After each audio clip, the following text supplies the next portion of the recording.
سب سے پہلے تو میں آپ کو بتاتا ہوں کہ پیر کی بنیادی شرائط کیا ہیں۔ پیر کامل کا تذکرہ تو ہم بعد میں کریں گے، پہلے جو بیسیکلی جو پیر ہونا چاہیے اس کی کیا شرائط اولیاء کرام نے، صوفیاء کرام نے بیان کیے ہیں۔ سب سے پہلی شرط یہ ہے کسی کو پیر بنائے جانے کی کہ وہ قرآن، حدیث اور فقہ کا ضروری علم رکھتا ہو اور صحیح العقیدہ ہو۔ دوسری شرط یہ ہے کہ دنیا کی، مال دولت کی، عزت کی محبت اس کے دل میں نہیں رہے۔ اگر دنیا کمانے کی خواہش اس کے اندر موجود ہے تو وہ پیر بنائے جانے کے لائق نہیں ہے۔ تیسری شرط ہے ایسے بزرگوں سے اجازت و خلافت حاصل ہو کہ جن کا سلسلہ رسول اللہ صلی اللہ علیہ وسلم تک متصل ہو، کڑی در کڑی یہ سلسلہ رسول اللہ تک جائے۔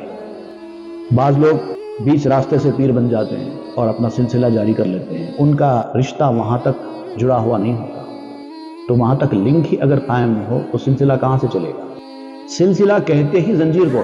چوتھی شرط یہ ہے کہ وہ اپنے پیر و مرشد کے حکم کے مطابق ریاضت اور مجاہدہ کر چکا ہو، تربیت کے مرحلوں سے گزر چکا ہو۔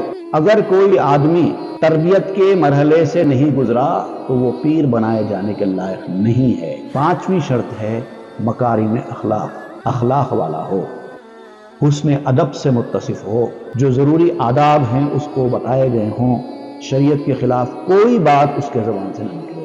یہ شرائط ہیں، یہ صرف میں اوصاف میں بیان کر رہا ہوں بلکہ شرائط ہیں۔ اور پھر چھٹی شرط یہ بھی بیان کی جاتی ہے کہ اتنے سب چیزیں اس کے اندر ہونے کے باوجود بھی وہ اس وقت تک پیر بنانے کے لائق نہیں ہوگا جب تک کہ وہ دانشمند نہ ہو، عقل والا نہ ہو، صاحب عقل ہو، تاکہ مرید کی تربیت اس کے حساب سے کر سکے۔ اتنی عقل ہونا چاہیے اس کے اندر کہ وہ کس کی تربیت کیسے کرے، کس کا مزاج کیسا ہے، کیا حالات ہیں، اس کی کیا کمزوری ہے، یہ سب جانتے ہوئے اس کی تربیت کر سکے۔ مرید کے اندر جو برے اخلاق ہیں، بری عادتیں ہیں اور عیب ہیں تو کن کن طرح کے ہیں، کیسے عیبوں کو کس طرح سے درست کیا جا سکتا ہے، کیسے اخلاق کو کیسے نکالا جا سکتا ہے۔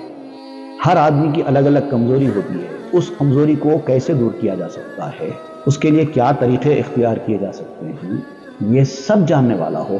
اور جب تک عقل مند نہیں ہوگا تب تک وہ یہ کام نہیں کر سکے گا، بھلے ہی وہ کتنے ہی بڑے درجے کا آدمی ہو۔ اگر وہ اولیاء اللہ کے درجے پر فائز ہے، اس کا ادب کرو، اس کی تعظیم کرو، اس سے دعائیں لو، یہ سب کام کرو، لیکن پیر نہیں بنا سکتے۔ پیر بنانے کے لیے عقل مندی ضروری ہے۔